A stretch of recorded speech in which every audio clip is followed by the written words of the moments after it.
welcome and thank you to everybody who was able to come today and to those of you who might be listening to this recording. Um, I am a faculty member at Sacred Heart University, where I am fortunate to hold the endowed chair in social, emotional, and academic leadership. But that's a like a third career for me, being in social, emotional, and academic learning. My real um, entree into the education world was as many of you are, as a parent. I had a child who wasn't learning to read, and I decided that I needed to take it under my own surveillance. And I left my practice as a dentist to become a teacher and to try to support my own child. And so I have a lot of empathy for both parents and their children, but also for teachers, because it's a big job, and we're not here to blame anybody, but we're here to make sure that we democratize the information. Um, Teachers need to have the proper tools in their toolbox to be able to do the job that is huge that's put upon them. And parents need to also be informed, and that's the purpose of today's webinar. And so I titled it "Assessment is Not a Four-Letter Word," because in our English language we use four-letter word to mean like a not good word, a swear word, or that's a four-letter word. And assessment is not a bad word. Assessment, I'm going to hope to share with you today, is absolutely essential to being able to provide students of all ages with the type of instruction that they need, whether they're struggling readers or struggling mathematicians, or students who are excelling and who are advanced. Assessment is what teaches us and tells us what we need to do and how well we're doing it. And so we're going to advance to the next slide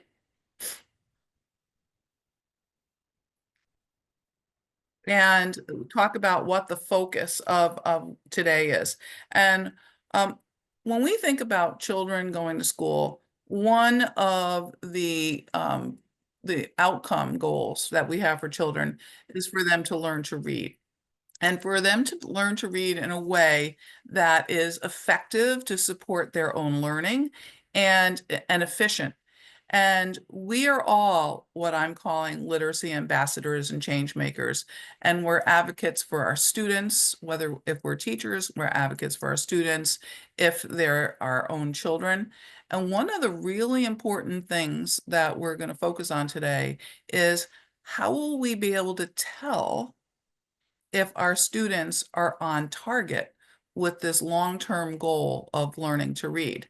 And so in the first webinar that we had in the series, we looked at the components of learning to read, of evidence-based reading instruction. And so that's great to know that. But if we're a teacher and we're teaching these evidence-based strategies, or if we're a parent and our child is receiving that instruction, we both need to know if it's effective and if the students are actually making progress towards that long-term goal. And so we need to know, and I think this is really important, and it's on this slide at the fourth bullet. It's not just about making progress. We're going to look at the important factor about progress, and it's about making enough progress. And so many of us here have been in meetings with about our students or our children, and we hear, "Oh, the child is making progress," and that indeed can be true. But if they're not making enough progress, then we need to change things up, and we're going to talk about that. So we need to know about the type of reading data that we collect in schools. You know, what kind of data is it? What's the purpose of that data? When is it collected? What does it mean? And we need to make sure that we're not just collecting data for the sake of collecting data and to check a box. We collected that data, we did that assessment, because it takes a lot of time to assess students, and there's no point in doing assessments if the data aren't being used to inform instruction. And so the idea here that we're going to talk about is that our students' data, whether we're a parent or a teacher or the student, him or herself, tells a story. And so we're going to find out what that story is. And we'll move to the next slide. Okay, so my goals, my targets for us today as learners are basically these three. We want to come away being able to describe what data are needed by educators and parents to know how students are progressing in this learning to read experience. We need to be able to come away with being able to tell the difference between making progress and making enough progress to make a difference for the student. And then we need to be able to ask what these grades that kids get, our students get in schools, or that we as teachers assign, what do they really mean? And what do we need to ask about the type of information that we're getting about our students? And we can move forward. And so I'm just going to review a little bit about the content of our last meeting for those of you who weren't here, and everybody needs a review. And so if we can advance that slide. So we talked about the simple view of reading, and originally it was written as R equals D times C, and Josh, please advance. And now we look at it as RC, so reading comprehension, is equal to the product of word reading and language comprehension. So we can advance again. So reading comprehension is equal to the product of word recognition or word reading and language comprehension. It has to be both. And you can advance again. So think about this. If a student is lacking skill in either word recognition, word reading, or in language comprehension, they will not be able to get the overall meaning of what they're reading. And so this is a very simple equation, which we'll see right now as it comes up. So if we think about this simple equation, 1 times 1 equals 1, or 1 equals 1 times 1, that means in order to be a solid whole reader at a 1, so it's 1 or nothing, you need to be solid at reading the words off the page, word recognition, and you need to be solid, a full 1, at understanding language. And so we need to look at all of these things. And so if you have word reading skills that are less than 1, let's say you're 50%, and language skills, you really understand what you hear at 1, 0.5 times 1 is going to be 0.5. Your reading comprehension is going to be really deficit. So we need to remember that students need to have really good, appropriate instruction in word recognition. And at the same time, we need to be fostering their development of language comprehension. So this is kind of a review slide from what we went over last time. And the next slide takes a look at this in a different way. Scarborough's reading rope. And when we look at this, this is a way of blowing up the word reading and the language comprehension into some basic sub-skills that teachers are working on with students in school. And if we look at the bottom part of this rope, word recognition, you'll see that there's phonological awareness. We talked about that last time. The decoding the words, that's being able to look at the letters that we use in our language and the sounds that they represent to be able to put them together to read words off the page. And then sight recognition, and that's reading familiar words. So I can give you more information on sight words. That's also been covered in the previous presentation that we did. Now, if you look at the top, that language comprehension component of the simple view of reading is really broken out there. And language comprehension, in order to understand either what you hear or what you read, you have to have some background knowledge. You have to know something. So if you were to read a story about baseball, most of us know about baseball, we have background knowledge on that. But if you were to read a story about nuclear physics, probably not too many of us have a background in that. And so that would be much more difficult. So background knowledge is important, and that's part of what we provide students with in school. Vocabulary, knowing the meaning of words in our oral language. Because if you can lift the words off the page, if you can decode, but you don't know what the word means, it's not going to add to your comprehension. And then also understanding how sentences work, where the subject is, where the action part of those sentences or the verb. And we teach that in school. Verbal reasoning, being able to make inferences, being able to understand something like in the beginning of this presentation, 4-letter words. What does that mean? Does it mean words that have 4 letters in it? That's one meaning, but we need to understand that 4-letter words means negative connotation, negative words, bad words. So that's part of verbal reasoning. And then literacy knowledge, understanding how books work, understanding the difference between fiction and nonfiction, fables, historical pieces. And so you can see that that simple view that we looked at on the previous slide is called the simple view for a reason, because it just gives us a very simple look at what goes into reading. But when we look at this rope, we can see that there's so much more that teachers need to know about and that students need to learn. But how will we know if that's happening in a way that's going to be meaningful for students? That's what we're going to look at. So we can advance. This is just a Wordle, just not for you to read through every word, but for you to see that there's a lot of stuff, we'll call it, that goes into supporting students to become proficient readers, and we can move forward. All right, so now we're going to get into the meat of today, and we're going to talk about assessment.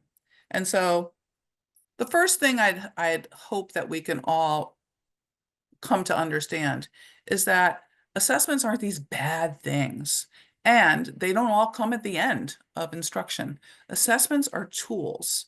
And when we are using these tools and we apply them in school, so we assess students, we're collecting data. And I talked about that a little bit before. And just basically, the data are information. They're not tattoos.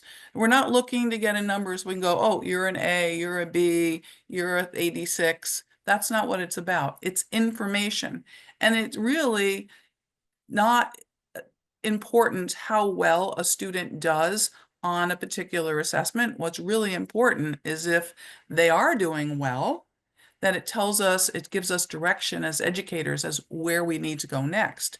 And if they aren't doing well, this isn't oh my gosh, there's something terribly wrong with this child. It's like, we're not providing the type of instruction in the way that the student needs it because they're not able to perform. So that's data, that's information. And this information is important because it's the information that teachers use or should be using to, number one, plan the instruction that individual students or groups of students are getting, and to be able to then measure how well that instruction is working. Because if the instruction isn't working well, we wouldn't want to keep doing it. And if we're very sincere, caring teachers and we're doing our very best, if we don't know if it's having a positive impact on students, we just keep doing it because we're doing our very best. But what we need to know is it working for the child? And I'll make a quick medical analysis because this is usually easier for us to understand. We all have doctors, hopefully, and if we're not feeling well, we go to the doctor. And I'm going to put myself out there and say, I don't think doctors are saying, well, Jane Hampton's in here. I'm just going to do something that isn't really going to help her. No, Jane Nope. Yeah. Hampton is in here, and I can see that she has, an ear infection or whatever, and I'm going to prescribe what is typically, sometimes in school we call it a gold standard, the gold standard medication for this illness that she presents with. If she's not calls me up and she's not getting better, I don't keep doing the same thing. That's information. I say, Jane, I need you to come in so I can take another look at you and see what's going on. And then I evaluate that data and make a decision as to what needs to change. The same principle has to happen in schools when we're teaching children and they're not making enough progress. And the only way we can tell if they're not making enough progress is if we have, and the last bullet there, if we have data that tells us how they're responding to the instruction. And so you can see that these are tools. That's why I have that toolbox there. And that we, on the bottom of the slide on the right, we have intentional assessment. We're using assessments that are specific to what we know students at that particular level, whoever they are that we're teaching, need to know. Then we analyze the data that we get from those assessments. We look and we see how the student is doing. And then we do what I have up there is interpretation. So interpret means to be able to, just like we have an interpreter here, tell us what those numbers that we got from the assessment, what they mean. And then we take that information and we use it to implement changes in our instruction. So then we can go and we're going to have to assess again to see if we're having an impact. So we can move on. And in schools, typically there are 4 types of assessment that we use. I'm going to tell you about them briefly on this slide, and I'm going to show you on another slide something that might be more meaningful and easy to remember. But we have screening assessments, and those are also called universal screenings or the first benchmark test. So in schools in Connecticut, we have in K-3, when kids are learning how to read, we have benchmark testing. And sometimes we call those beginning of the year, middle of the year, end of the year. So BOI, MOI, EOI, parents see all this data, hopefully. And everybody gets screened so that we know where they are when they start out. Then we also have something called progress monitoring data. And we're going to look at the difference between progress monitoring and monitoring progress. But progress monitoring is that, from the last slide, after we implement instruction, we need to do a progress monitoring assessment so we can see how children are coming along. And those progress monitoring assessments are done at different intervals across the year. And it depends on how the student is doing, how many progress monitoring assessments they need to get. Now, I can talk about one of my children who had dyslexia, and he was being progress monitored every single week because he was so far behind. And it was really important to make sure that he was making progress every week. It would have been silly to start providing instruction and then not progress monitor for a month or 6 weeks, because what if he didn't make any progress? We'd still be doing the same thing over and over again, but he's not making progress and we lost 4 to 6 weeks. Then there's diagnostic data assessment, and this is where we might have to do some follow-up assessments to dig deeper into what the specific skills are that we need to use for instruction. I'm going to get into this a little bit more later. And finally, there's outcome data. And outcome data are things like end of the unit tests or state testing, like the Smarter Balance assessment. And while those are important for giving us certain information, I'm going to say they're like postmortems. Like it's over by the time you take that test. And so those assessments are not used, not intended to be used either, for driving the week-to-week or day-to-day instruction of students. Those assessments are to give us an overall picture of how the curriculum is working for the majority of students. They're also important, not the subject of this talk, but for the state or the district to use in terms of funding, what do they need to, but those are the 4 types of data: screening data, progress monitoring data, diagnostic data, and outcome data. And so now we're going to go to the next slide, which I hope is going to make this a little bit more concrete and rememberable for us. So I said that assessments were tools that give us information. And so the assessments answer questions. And so I want you to look at this, and I think this is something that's worth printing out and having when you're thinking about your children. What are the questions that are being answered by the data? So for screening assessments, what that does is tell us who's at risk. Who in my class is at risk? Who needs me to monitor them very closely? Who do I need more information about? That would be the diagnostic data. And so in the third column, I call it the first alert, and there's an image of a thermometer there. So we can think about screening as like taking everybody's temperature in the beginning of the year. And we want to see whose temperature is not what it should be. So that's our first alert. That tells us who I need to keep my eye out on, who I might need to get more information on. So that's what screening data does. Progress monitoring is a repeated measures. It's something that's done over again. It could be once a week, it could be once every 2 weeks, it could be once a month. It depends on the child's profile.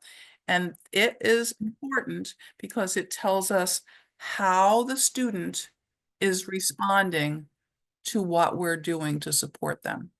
We're providing intervention. So if you're getting intervention in any one of the tiers, you should be progress monitored. So that's the only way we can tell how the student is responding. The diagnostics are an in-depth view.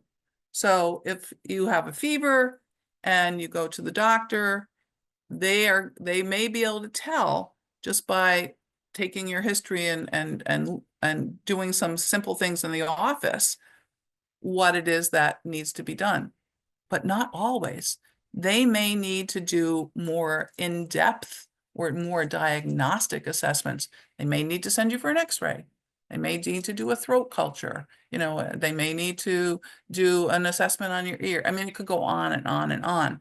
But this diagnostic assessment is to get deeper, to get more specific, and to find out what's going well, what are the strengths, and what are the challenges, what's not going so well. And so not all students need diagnostic assessment, but many do. And then the outcome assessments are to see, in general, are we reaching our goals for the whole class, for the whole grade level, for the whole school, for the whole state, for the whole nation? We have different levels of outcome assessments. And so did we, what do we have to change in how we're doing business in school for the next year when we find out where there are some gaps? Okay, so we can move on. All right, so this is information that I wanted you to have, which really encapsulates a lot of what I've just said, but it's on the slide for you. So the screening assessment gives us information about where kids are, tells us think about the thermometer, the health of that student is. Now, here's something that's really important for all of us to be aware of. These screening assessments are brief. They're short. They don't take a lot of time. And sometimes because they're brief and short and don't take a lot of time, you can get a false positive, meaning you could identify a child who looks like they have a problem, but upon further investigation, or when you put them in a small group or you give them instruction, they don't really have a problem. Okay, that can happen with a short, brief assessment. That's not such a bad thing, because if a child isn't performing for whatever reason on one of these brief assessments, we want to know, because they could be a child with a true problem.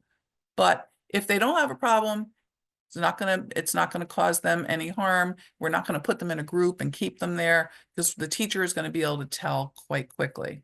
So the other thing that's important, and it's the third bullet on this slide, is that there are rarely false negatives. A student who can't do something isn't going to be able to do it on a short, quick test. And so these can be formal assessments, they can be informal assessments, but we know when we give them what the target is. And we'll go to the next slide. So if you take nothing else away today, this is so important, because language, we talked about vocabulary and understanding. Vocabulary is very specific and precise, and we need to pay attention to it. And progress monitoring and monitoring progress, even though the words look and sound the same, they are not the same thing. Progress monitoring, as I already talked about, is something that is ongoing. Okay?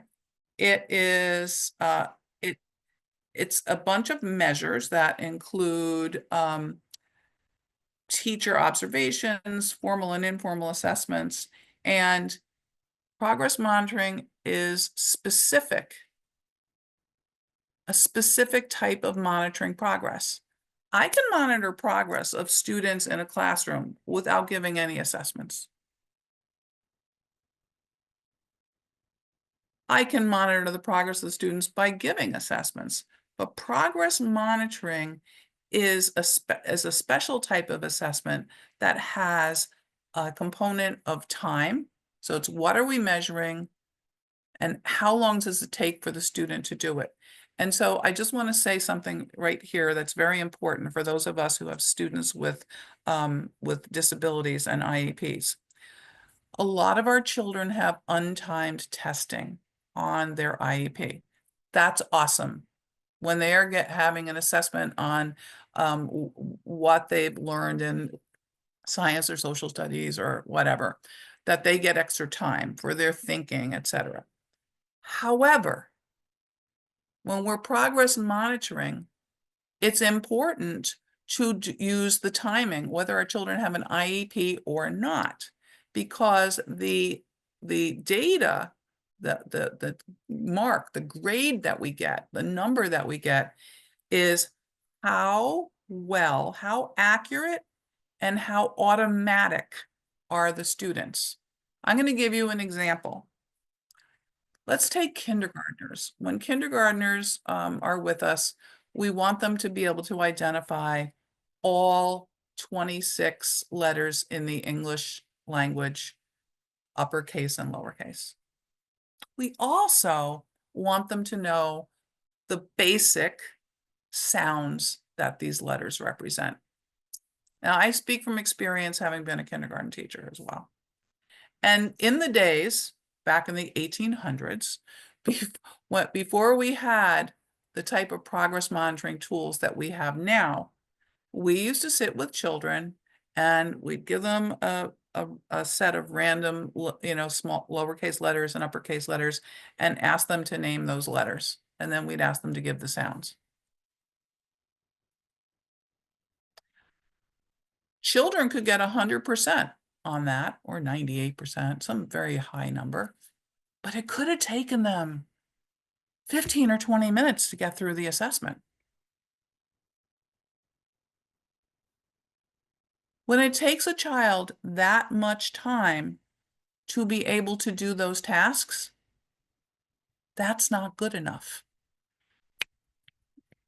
You need to know the names and the sounds of letters in order to be able to move on to decoding words very efficiently and rapidly. So you can take that same student that got 100% on naming the letters and the sounds, or any other skill, but we're using this as a simple example, and then give them a timed assessment, and they score in the at-risk level, even though they know all that information, but they can't do it in a way that's efficient and effective for being able for that to help them with reading. So even if my child has an extended time um, allowance on their IEP, it's going to be really important that when they're getting progress monitored on these early literacy or early numeracy skills, that we allow them to have the assessment given in a different way than they're typically doing. And that's with the fluency component, with the timed piece. It's also important for us to know what they can do without the time. But if we don't have that fluency component, that timed component in, knowing that they know 100% of the letters and sounds, but it takes them 15 or 20 minutes, isn't going to help us solve the problem. So if there's any questions about that later, Jane, I'm happy to provide documentation and information. So the other thing that's really important for us to understand about the research that's been done on progress monitoring is that, and we're going to see this later, but I want to plant this seed now, is that progress monitoring is predictive. We can predict how students will do in next steps of learning by knowing what their progress monitoring data are telling us. And so this is a really important concept for us to understand. And ongoing progress monitoring might also include the diagnostic tests. We may need to continue. This is not linear because it's all about thinking. What do we need to do now? What do we need to look at? This is the basis of forming our instructional plan. So I know that that's a lot. Key thing here is if a school, for some reason, is not progress monitoring your student, and they say that the child is making progress, that might be true, that the child's making progress. But if you don't have progress monitoring data, which can be graphed, I'm going to show you that in a few minutes, and which is predictive, there's no way for you to know if the amount of progress that your child is making is sufficient for them to become a good reader. All right, we'll move on to the next slide. So here's the graph that I was talking about. What you see here is a graph that has data points for the progress monitoring results for a student.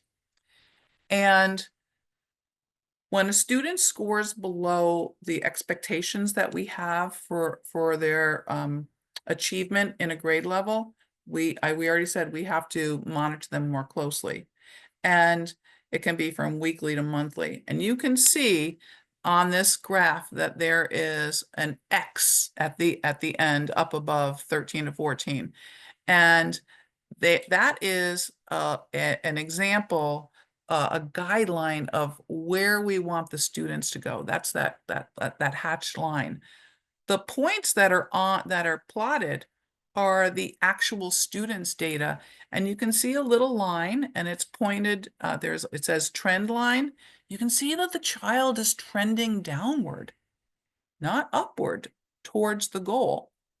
If you are not doing progress monitoring during the instruction, how would you ever know that the child really wasn't improving at the rate and going in the direction that you need to know? So these data are critically important. And so that's all I'm going to say about progress monitoring for now. And we're going to move on to looking at diagnostic measures.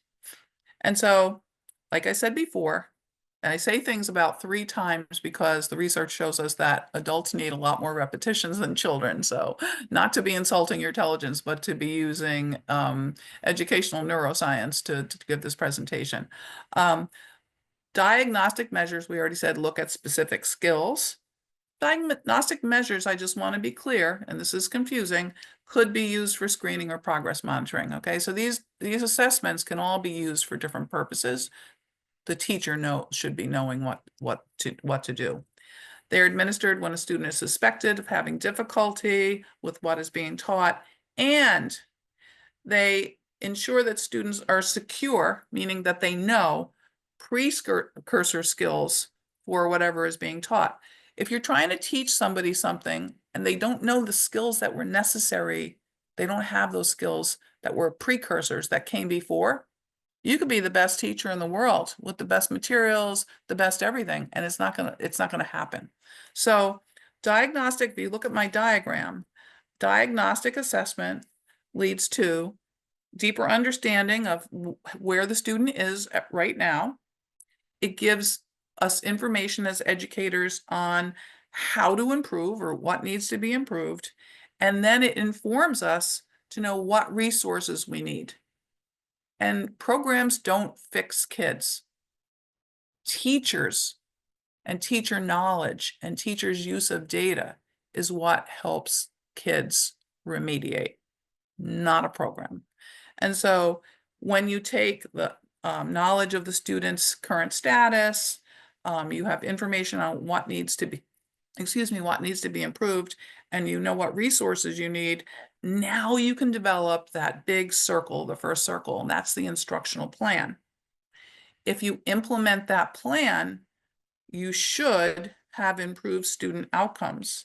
And so now you have to go back, and if it's not working, you have to check the progress monitoring and perhaps more diagnostic assessment. So you can see that this is iterative. Iterative means it happens over and over again. That's why teachers are so important and why their knowledge is so important. And so finally, we have on the next slide, the outcome measures. And these are just some bullet points for you to take away with to refresh your memory after we've finished this, but it's used at the end of instruction. It gives us information about how students end up at the end when they exit. It helps us plan the next instruction. It helps us look at the school's curriculum. Like if we see that like a certain high percentage of kids in 5th grade math aren't doing well on certain standards, it's probably not all those kids. And it's probably not all those teachers. It more likely than not that there's something that's missing in the curriculum. So that helps us do that. So that's why that's important. We can't just get rid of all these tests because we don't like them. We have to figure out think about why they're being used. And I'm going to leave that, and we're going to go on to what should be part of not just special education students programs, but all students programs. And I want to call your attention to the link on the bottom of this slide, because the intensive intervention, DBI, the website for that has free training open to teachers, parents, paras, interested people, anybody. This has been paid for by tax dollars. At the end, if we have time, I can come back and we can look at this. But this data-based individualization is why the data are so important. So if kids are in tiered instruction, if you look at the diagram on the side, so they need to have a validated intervention program. What does that mean? That it's based on data and that it's using evidence-based resources. And you can see here that all the things that we've been talking about are key to this. So you have to have progress monitoring data. If a child is non-responsive, see the arrow with the negative sign? If the child's non-responsive to the instruction, the progress monitoring data is showing us that they don't have enough what is called go-upness. They're not going towards the goal. They have some go-upness. It's not enough. The line needs to be able to map onto that goal. Then we need to get diagnostic data. If they are on the positive side on the right, if they are responsive, we keep teaching and we keep collecting progress monitoring data. When we, on the negative side, if they're unresponsive when we get diagnostic data, then we have to do what's called an adaptation to the intervention. I already talked to you about that. We don't keep doing the same thing. The definition of doing the same thing and getting the same results when they're not good, I think is called insanity. I mean, it just doesn't make any sense.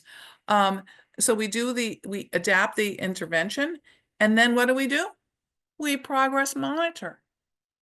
So if that adaptive intervention is positive, the child is responding, we keep progress monitoring to make sure that they keep making progress.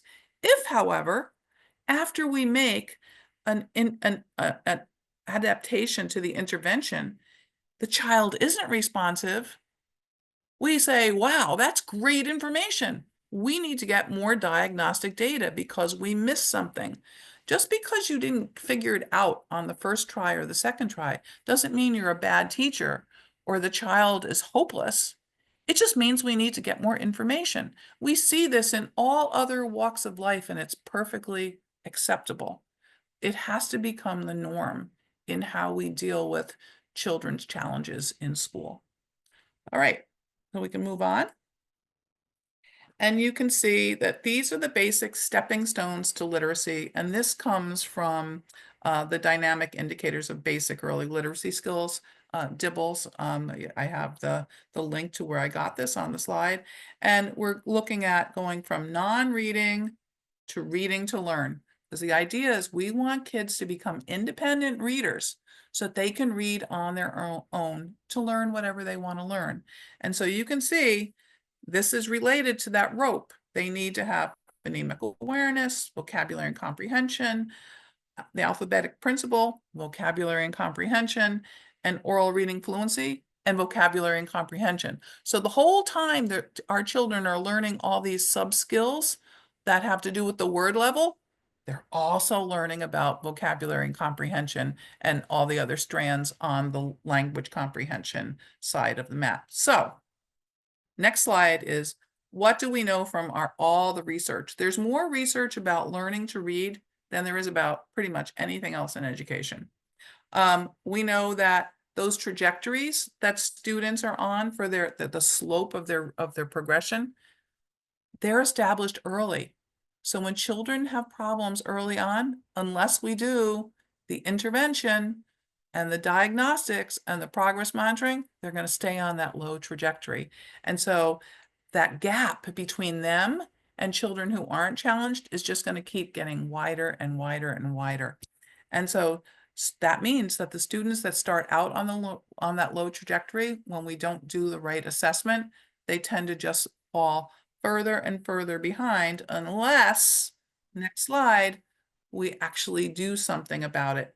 And so that's why, this is like, I sound like a broken record at this point, that's why the data and progress monitoring are so important. So we have to do something. We can change children's learning trajectories. We focus on the data that are aligned with the things that we know are important. We have to use evidence-based instruction, not somebody's favorite thing to do, not whatever some school has as a program. It may not work for all the students. It may not be aligned with data. You may hear, oh, this is the gold standard for reading. You know, our teachers are trained in X, Y, and Z.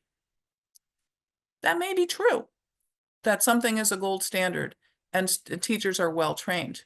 But you can pay, like, if there was such a thing as the best hammer on planet Earth, and everybody in my construction company, I bought them all the best hammer, but that hammer didn't work on the type of nails that they had to bang. It doesn't make any difference if it's the gold standard hammer. It doesn't work for the nails that they have to hit. So we could have a school that's invested a lot of money into a gold standard program and training their teachers, and that's fabulous. But for children whose data sets aren't showing that they're progressing, that gold standard is not the right hammer. So we need to use the assessment data to inform what we're doing to instruct our children at the student level and also at the system level. So while something may work at the system level, that's awesome, and it takes care of the majority of students, but we have to look at the student level as well. And I'm going to show you on this next slide what it is that we're dealing with. So you see the red? Those are the children that have challenges that aren't being met, instructional needs that aren't being met. And once you get on that low trajectory, if you're not being assessed and iteratively, the teachers aren't looking at the type of instruction and making instructional adaptations, like in that DBI graphic that I showed you, then all of those children, each one of those red lines represents a child. This is from real students with challenges. The students in the green that aren't having challenges, don't need specialized instruction, they keep growing. Do you see the difference? That's called the Matthew effect. That's a term that's used in research that comes from the Bible, the book of Matthew. Not to get all religious on you, but in Matthew it says, the rich get richer and the poor get poorer. That's what happens in early reading when the rich, the children who not financially rich, that they have rich resources that let them learn quite readily, they get richer. Their growth in reading goes up. They get more.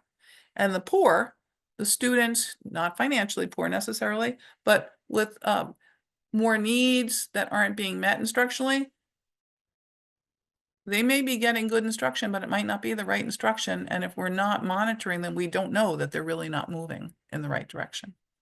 So once again, the data are very important. And if you go to the next slide, you will see that there are the assessments that we give typically in our state and across the country, as a matter of fact, really do align with the standards that we have in our state for early reading.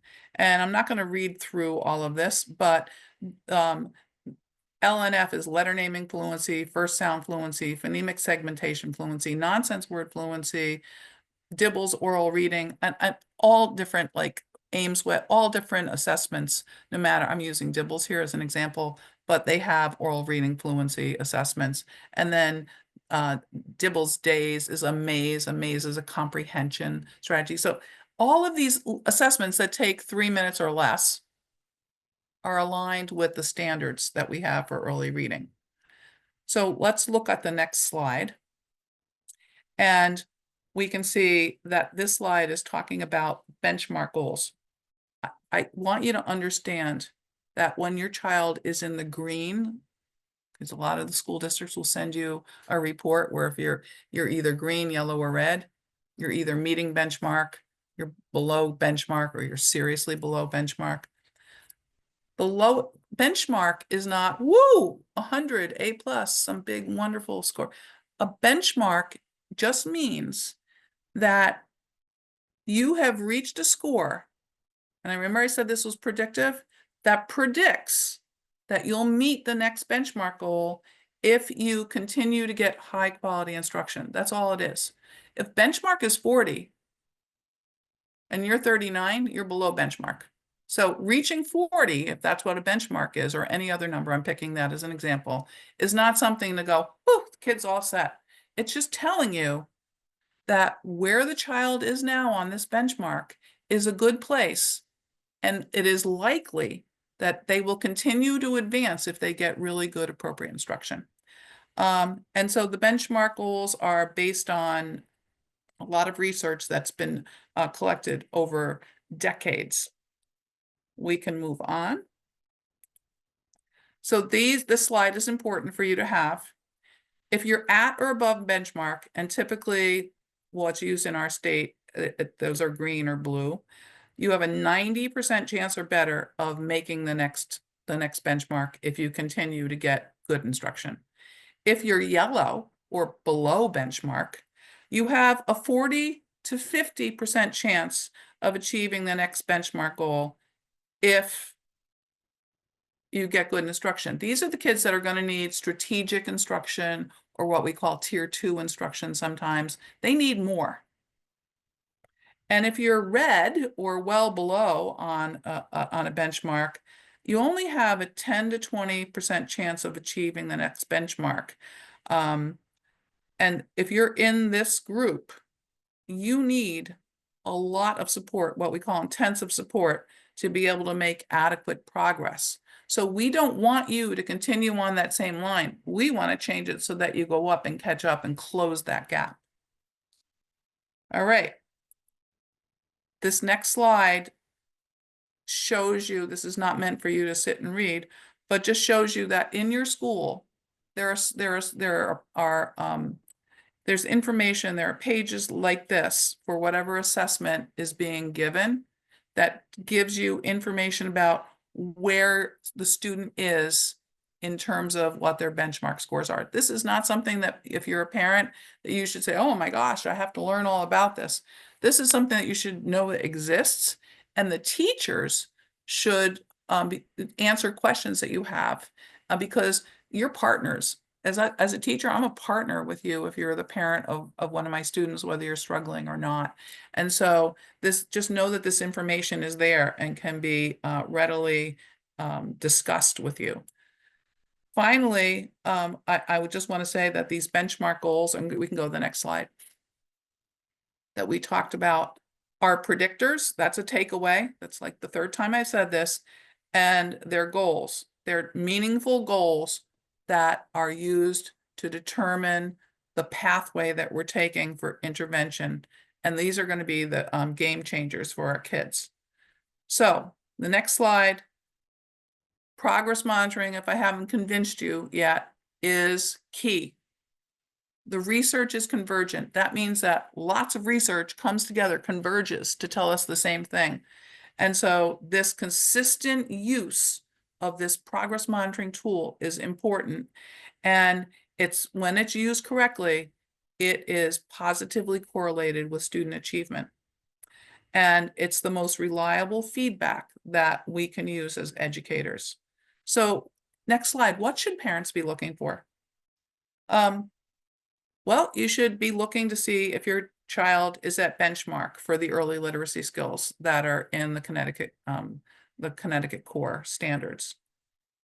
If your child is not there, you shouldn't, if anybody says to you, oh, they need more time, all children grow at a different rate. Well, that's true. If they don't get instruction, they're not going to grow. Just not going to happen. They just don't automatically turn on to reading. If your child is below benchmark, you need to talk with your child's teacher to find out what they've discovered is the underlying problem. So did you did you change the instruction and intervention? Did you give them more of what they need? Did you have to do some diagnostic assessment? What did the diagnostic say? Now that you have this information, what kind of intervention is my child going to receive? Just going to intervention, if your child's going to get intervention. As a parent, I would want you to ask me what the intervention is, because I should know, even if I'm not the one that's providing it. What's the intervention plan? We should have a plan written out. Who's going to provide the intervention to my child? Is the person trained? How often is the child going to get the intervention? Where is it going to happen? Is it going to be in the classroom? Is it going to be pull out? These are important things. How will my child's progress be monitored? As a parent, you should know that, and you should also have that information communicated with you. And you can ask, how will you communicate how my kid is doing with this intervention so that I understand? And what can I do to help with that?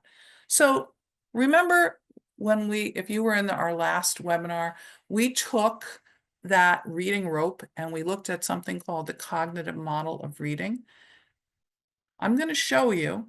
This is the basic outline of the cognitive model of reading. We want to get to reading comprehension, which is at the end on the right. And all of these components on this graphic are parts of what we saw on the rope. So if we look at the next slide, you see all of these components filled in quite nicely. And now on the next slide, you can see what I've done. And this is just an example on the next slide, please, Josh.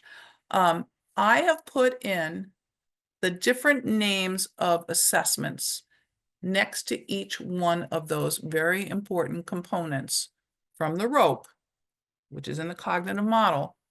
And for example, when we look at automatic word recognition, we need to have data. When we look at fluency and context, we need to have data. So if you go to the next slide, you will see that I have written in the names of some commonly used assessments in reading, in early reading. And when I say early reading, you might be a parent of somebody saying, well, what good is this for me? My child is in 7th grade. Well, you know what? If your child is a challenged reader in 7th grade or 9th grade or whatever grade, we still need to go back to early reading, to what's being taught in K3.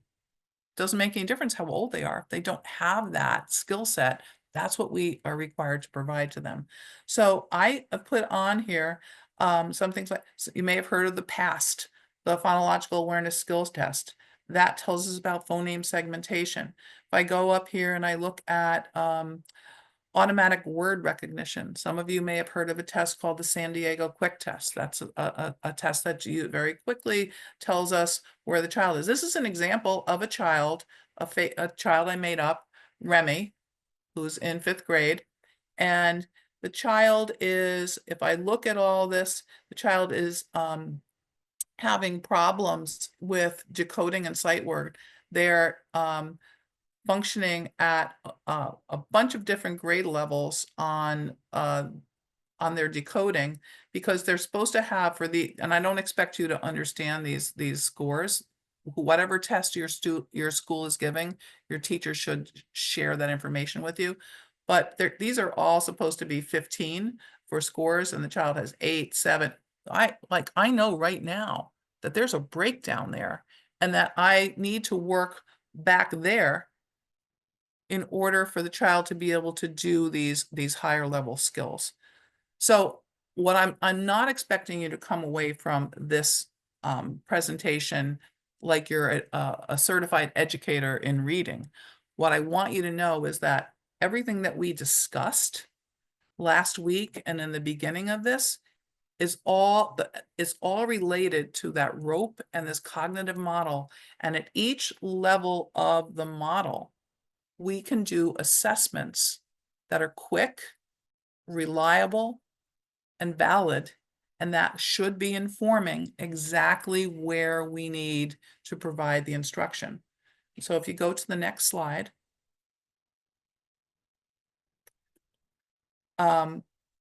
this information is really important for writing those goals. And when you understand a little bit about the information, you can look at the goals that are on your child's IEP or intervention plan, because we want that by at what time, what the student will do, how it's going to be measured. And so you should have sentences like, by June 2025, the student will tell what they're going to do based on the assessment, and in where, what are they, in what setting, and what grade level material they're going to be doing it, and how it's going to be measured, and what the accuracy is going to be. All those pieces need to be very specifically spelled out. So you cannot have a really strong IEP or intervention plan if you don't have the data. What are you measuring? Next, the next slide. So we're going to take a look at comprehension next time, because all this word level stuff that we're talking about is only part of the picture, because the simple view of reading, which you know is just simple at this point, is the decoding the words times the language comprehension is reading comprehension. So the whole goal of reading is to comprehend, not just to lift words off the page and say them out loud correctly and quickly, but it's to comprehend. Because when you can comprehend, you can unlock the entire world. It just is the key to you being able to teach yourself. And so I know that we've gone 2 minutes over, but the next slide is I want to thank you for listening. I'm hoping that you got something important out of this, if nothing more, the difference between progress monitoring and monitoring progress and that DBI diagram. But I'm happy if anybody is able to stay to take questions. And I see there's some questions in the. Thanks, Maureen. Yes, there are some questions in the chat. I'm going to stop the recording now so folks can talk a little more. If it doesn't want me Really? to stop, there we go.